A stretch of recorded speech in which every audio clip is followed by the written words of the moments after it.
Vamos a comenzar la clase de hoy con estos problemas que están aquí. Problemas que les traigo para hacer una dinámica diferente, un poco diferente a la que venimos realizando hasta ahora, ¿no? La idea, bueno, aquí es explicarles más o menos estos ejercicios y que ustedes los resuelvan aquí en grupo, así estilo taller.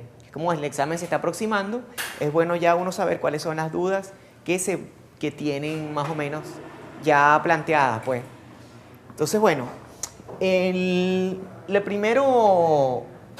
estos primeros tres problemas, bueno, en realidad los 5 problemas que le estoy colocando es en base a las preguntas que me han hecho en algunas sesiones de consulta, como para reforzar algunos aspectos de la materia que me parece que algunos no los han madurado todavía.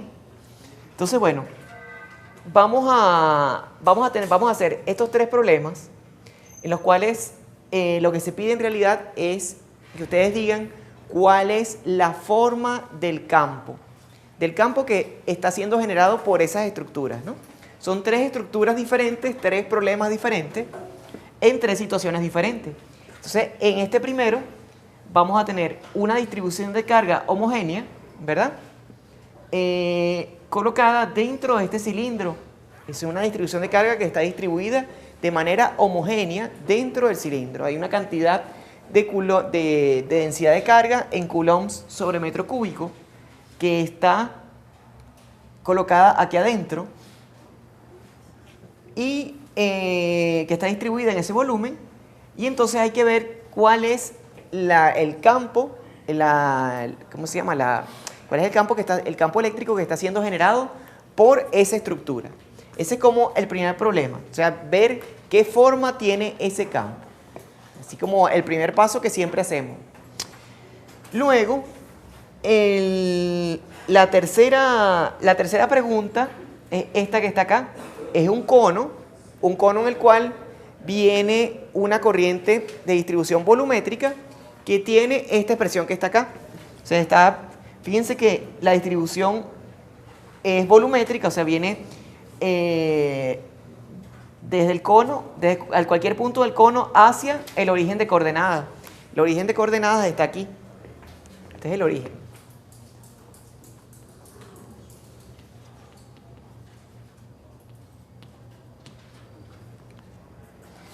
Entonces, si este es el origen y este es el eje Z, entonces, ¿cuál será, de qué variables y cuál será la dirección del campo magnético generado por esa estructura? Entonces, eso es para que lo discutan entre todos y traten de resolverlo entre todos.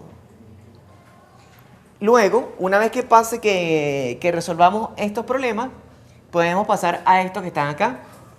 Aquí fíjense, esto es un plano, esto es básicamente un volumen en el cual existe una densidad de corriente volumétrica que tiene esta dirección que está aquí. Y ella está limitada por el plano Z igual a y el plano Z igual menos A. Es la única distribución de corriente que existe en esta estructura, y entonces nos mandan a calcular el campo magnético asociado a esa estructura que está allí. Entonces fíjense que es lo primero que uno tiene que ver acá. Aquí hay un error, esto es Z.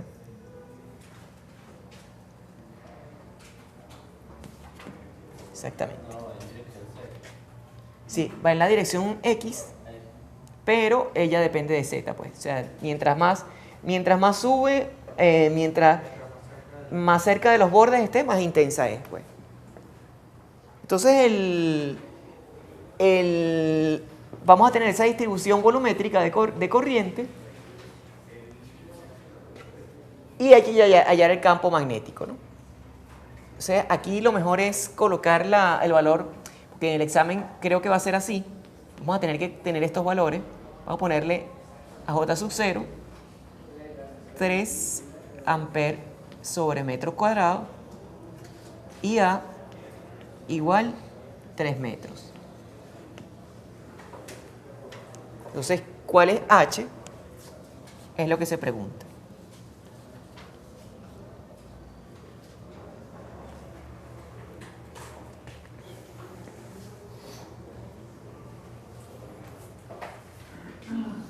Entonces, aquí lo mismo, ¿no? Vamos a tener este otro problema en el cual tenemos una densidad de corriente superficial en el cilindro de radio ρ igual a, y también otra densidad de corriente superficial en este cilindro ρ igual b.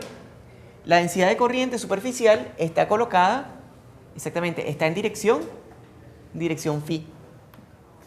Entonces, ambas densidades de corriente tienen esa expresión. Entonces, hay que encontrar el campo magnético relacionado con esas densidades, de corriente, y después que tengamos todo bien hecho, ya todo bien definido, el campo ya definido, hay que saber si en algún lugar del espacio el campo magnético puede ser nulo. ¿Será nulo en algún lugar del espacio? Bueno, eso tendremos que verlo. Entonces, depende, bueno, y bajo qué condiciones, en tal caso también, bajo qué condiciones eso se produce.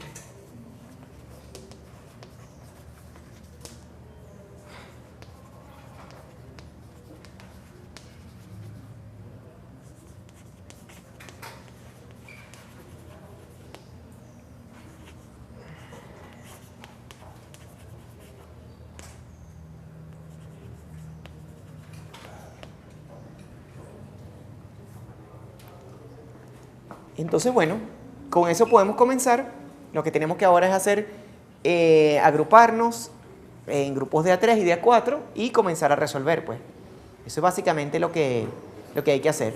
Al final de la clase, bueno, les voy a dar una idea de cómo se resolvía cada problema, y mientras vamos trabajando, yo les voy atendiendo también. Ajá, por allá. Acá. Aquí, ¿verdad? Es casi... Ya, vamos a repasar eso.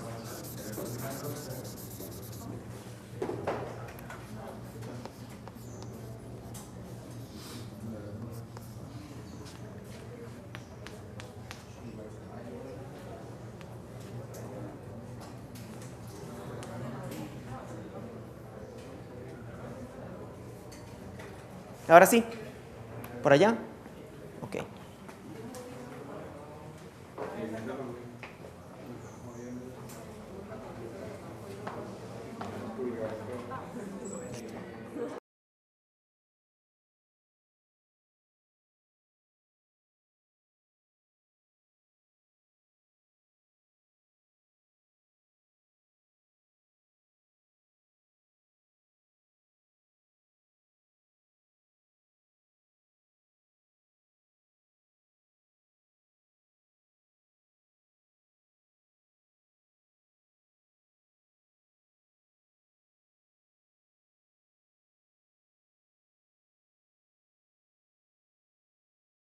Bueno, muchachos, bueno, vamos a dar unos tips de cómo se termina de resolver el taller. Sí, mañana no lo vamos a resolver. Entonces vamos a dar unos tips de cómo se resuelve el taller. Aquí en principio, lo que hay que ver es que cada distribución de cargas genera, para ver qué campo se genera de aquí, recuerden que esto es un volumen finito. Entonces, esto es un volumen finito. Para ver qué tipo de distribución de carga, para ver qué campo se genera aquí, hay que tomar en cuenta que hay infinitas diferenciales de carga, que cada uno tiene una contribución al campo. Entonces, si uno, por ejemplo, está parado por acá, en este punto, entonces esta carga va a generar una contribución, esta otra va a generar otra contribución, esta otra va a generar otra contribución, y así. Entonces vamos a tener infinitas contribuciones, y la contribución resultante obviamente va a ser la dirección del campo resultante. Entonces, en este caso, por la geometría que esto tiene acá, que es una geometría finita, el campo eléctrico tiene que tener componente en ρ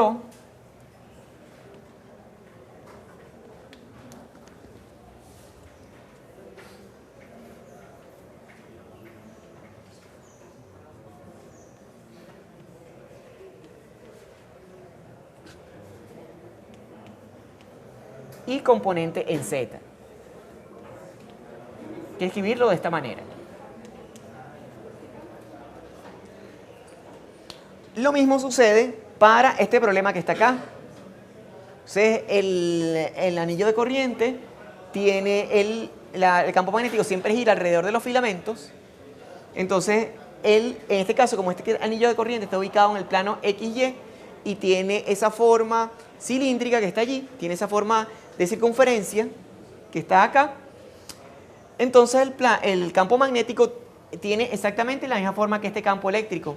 Tiene componentes en ρ, tiene componentes en φ y a su vez depende tanto de ρ como de z.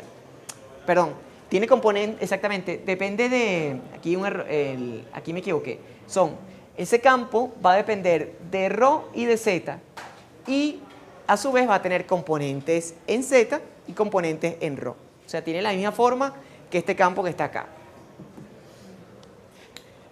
Para este problema que está acá, esto es una distribución de corriente que sube desde un cono, desde el cono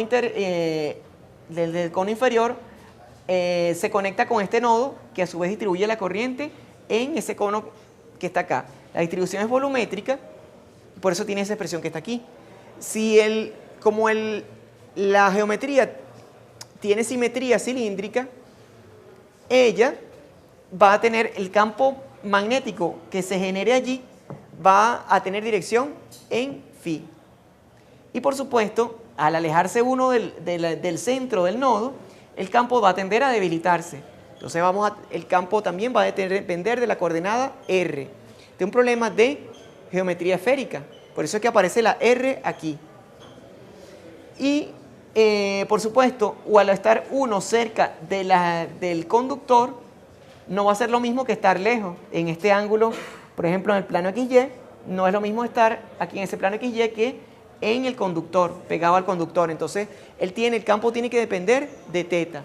Entonces, por eso, campo magnético, en este caso, va a ser de este tipo. Va a tener dirección φ y va a depender de R y va a depender de θ. Por supuesto, en dirección 1φ.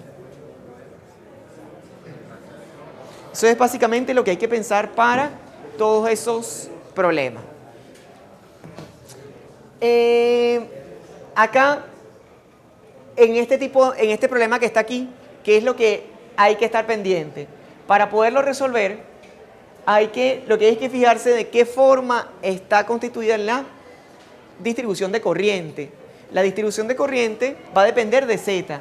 Por un lado, para los z positivos, ella va a tener dirección 1x. Para los z negativos, dentro de este volumen, va a tener dirección menos 1x. Entonces eso genera un campo que va en una dirección por arriba y otra por abajo. Entonces el campo magnético, él se va a reforzar, si ustedes observan bien, él se va a reforzar acá, en z igual 0. En z igual 0, él se va a reforzar. Para eso tienen que ustedes mismos hacer el dibujo. Y si ustedes se alejan, se salen de este volumen y se alejan de la estructura, de la distribución de corriente, lejos, ¿qué se va a ver? Bueno, lejos lo que vamos a observar es una contribución de campo magnético cuando las corrientes son positivas y otra que corresponde cuando las corrientes son negativas. O sea que él va a tener una componente de campo que va a tener va a ser originado por la parte positiva, por el volumen positivo, por las corrientes que van en la dirección 1x, y otra componente de campo que va a estar generado por las corrientes que van en dirección en menos 1x. Entonces resulta que cuando uno evalúa arriba, muy arriba, entonces ellas tienden a cancelarse. Esas componentes de campo magnético tienden a cancelarse, tanto arriba como muy abajo. Entonces eso es la condición especial para ese problema. Ustedes la resuelven y lo demás es carpintería. Pero eso es la condición especial. ¿De dónde sale eso? Del tipo de distribución de corriente. Para distribución homogénea no sucede así. Ustedes pueden en la guía, creo que hay un problema relacionado con eso. Tenemos distribución homogénea y el resultado es totalmente diferente. Y el razonamiento es totalmente diferente. Ajá, si el campo va en dirección 1x, si este campo, si la corriente va en dirección 1x, y fíjate que vamos a suponer que el 1x esté colocado aquí, y por acá abajo va en menos 1x, esto hace como una especie de bobina. Entonces, ¿el campo en qué dirección va? Va en esta dirección. Si esta fuese la dirección 1x. Si esta es la dirección 1x, el campo va en esta dirección. Iría saliendo. Dependiendo de cómo pintemos los ejes coordenados. Exactamente, en dirección Y. Exactamente, en dirección Y. Entonces, ese sería el caso para este problema. Para este otro problema, hay dos maneras de resolverlo. Una es aplicando la teoría que siempre hemos visto de las condiciones de borde, o sea, tomando las condiciones de borde acá y acá, tomando en cuenta que existen solamente estas dos distribuciones de corriente, y la otra condición es que hay que evaluar afuera, lejos del cilindro. Al igual que hicimos algunas clases atrás, un problema muy parecido con una sola distribución de corriente. Esa es una manera de resolverlo. La otra manera, para el que le gusta hacerlo, es aplicar superposición. Resolver el problema con una sola fuente, que sería con una sola distribución de corriente, luego resolver el problema con otra sola fuente, con otra sola distribución de corriente y después unir las dos soluciones. Pero para hacerlo hay que estar claro de cómo definir esos volúmenes y de qué manera hacerlo, para poder unir e intersectar esos volúmenes.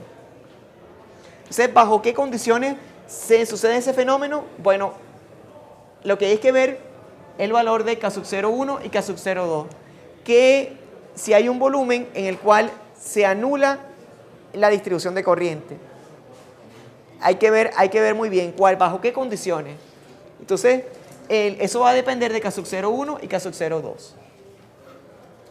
Entonces, con eso yo creo que terminamos el taller de hoy y nos veríamos entonces mañana. Mañana creo que vamos a ver materia nueva, ya empezando el tema de materiales. El martes que viene tal vez volvamos a hacer un taller relacionado con el parcial y después el jueves el parcial. ¿Ok? Entonces, bueno, que tengan buen día. Por favor.